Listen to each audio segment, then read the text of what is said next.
That red error is technically correct and completely useless to look at.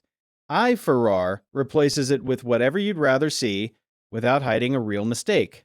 Here's a small price list we're going to look things up in.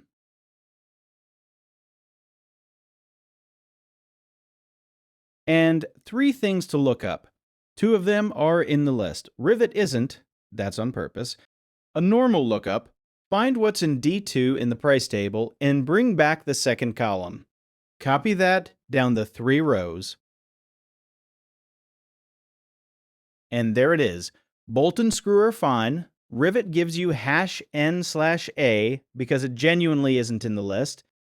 IFERROR wraps around the formula you already have. 2 parts, the thing to try, and what to show if it fails. Copy that down the same way,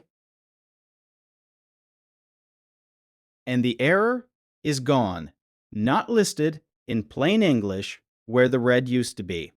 One warning before you use this everywhere: say I meant bolt and typed bolts by mistake. Not listed again, and it looks exactly like the honest miss.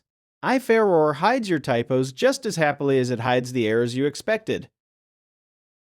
Same formula, no wall of errors. Just be sure you know which ones you're covering up.